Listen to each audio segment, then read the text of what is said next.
Propaganda, welcome back to the home of entertainment commentary. Here we go.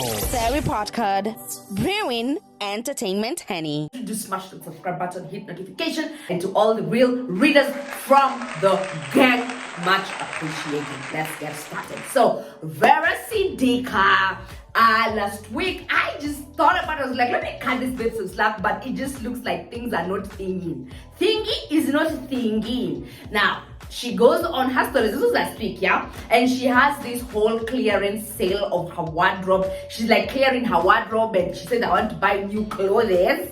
So what I do, I'm going to give them away at a throwaway price. According to her, she said that the clothes were pretty pricey because I bought them when I was icy. But right now, seems like things are a bit thick, honestly. But I just like we can't knock Vera's hustle down because people were even reaching and saying, girl, you should have just donated the clothes. Maybe you should have just done like an open sale like Ile Matu because maybe I want to give something to my followers or something like that. But I was just like, no. I mean, the babe bought the clothes with her money, so she has every right to sell.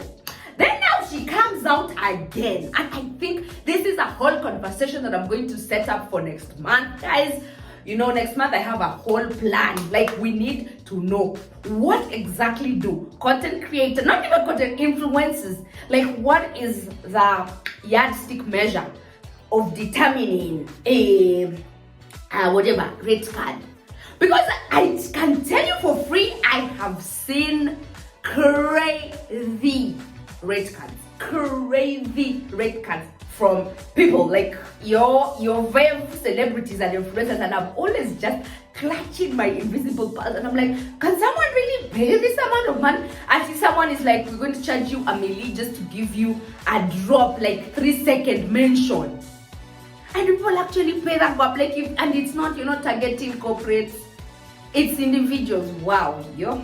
Anyway, so Vera Sidika says, me for one story mention like this, I got standards. And the story mentioned, I usually run rates of 500 USD. That is 50,000 Kenya shillings. I guess she's looking at her following. I don't know about her engagement much. I do not know if the people most often than not get like a report after she's done. We do not know anything about her statistics and her what, but then people just DM her casually. So she doesn't even give you a rate card. She just she answers you in the DM as if someone who's charging you 10 USD, like 1,000 bob to mention it, okay? Because me, I'm thinking that's like the rates that people, because me, okay, anyway.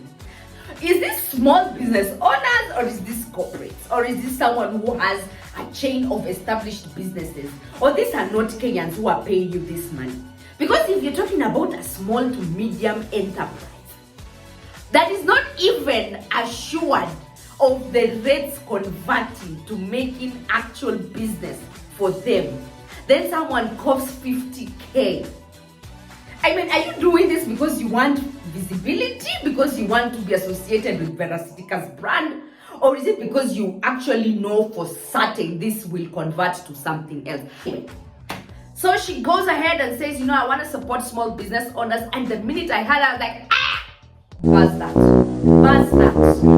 There's nothing like that, because that's the, people who support small business owners are the ones who say, I charge 1,500, 1,000, 2,000 bob, and then I'll even reduce it maybe to 800 or 500. Those are people who genuinely are looking out for the small business owners. But anytime you hear someone who has been charging obnoxious, anytime you hear anyone who has been charging obnoxious amounts of money, like figures that are exaggerated to the naked eye, okay, maybe not in terms of business, but naked eye, they start using this line on you. I even got Notiflow at some point. I was using the same line, and I just want to work with small businesses.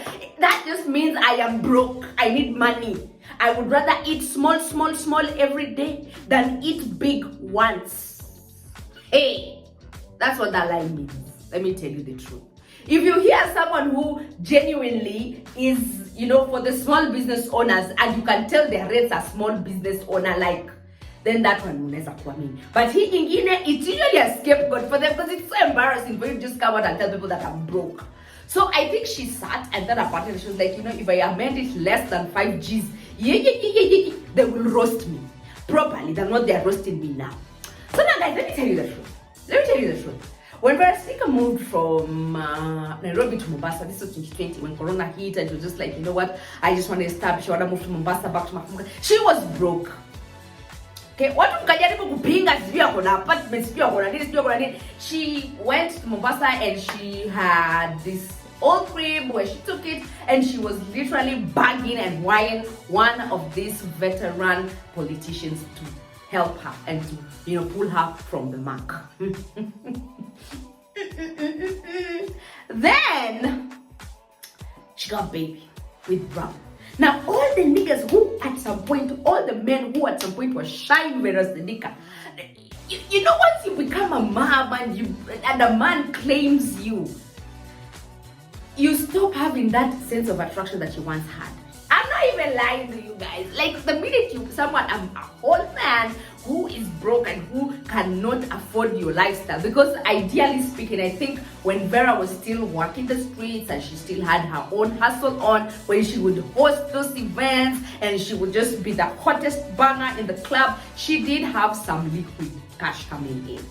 But right now it's just like, okay, so what exactly does she do?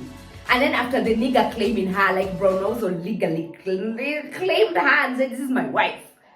So now, once a man claims you, and then you have a whole baby, now you're a mom, the niggas who would pay to shine are no longer there. They just say, for us, we cannot, no, listen, we cannot do this thing anymore. So you have to resort to this ordinary means of making guap. And I'm not even one to knock anyone's hustle down. Even if she wants, she can regulate this thing to 500 bob. It is what everyone is doing. You regulate it even to 30 shillings and you get so many people, they're even 100 bob. And you just tell people, you know what, I'm going to do 1,000 bob from this hour to this hour. And if you create value for your people, they will pay. So you eat small, but you eat every day. Instead of eating that big check and you eat once. So guys, I don't know what you think, but for me, I'm not one to, as I've said, I'm not one to knock anyone's hustle down. We are all hustling, but then again, it is this unamendable standard that these people have set for themselves, where you have a huge following that doesn't convert to money, is not giving you value. People are just there to clown you, to make fun of you, and when you come out, you cannot even live in your damn truth to tell people I am struggling financially, because you've already set your bar so high. And guys, it's just like you start selling your clothes up for 700 bob, they start clowning and coming for you. Because you set that bar that me, I can never be broke. I don't know, I import my pampers from I don't know where. You know, for me, I don't know, I do this and this. You know, trying to show people you're hela bazo huna. Hela bazo huna. I mean, just like, yo. Vera. I don't know, if it was someone else maybe who was not working hard to show us that they had money, I would have maybe had a bit of accommodation for them. But right now, at this point, Vera Sidika can never, and reliable, credible sources down there in Mombasa have even animated and told us that her salon business is not doing half as well as she had projected. That's why she moved from Nairobi, because Nairobi, also things were thickening.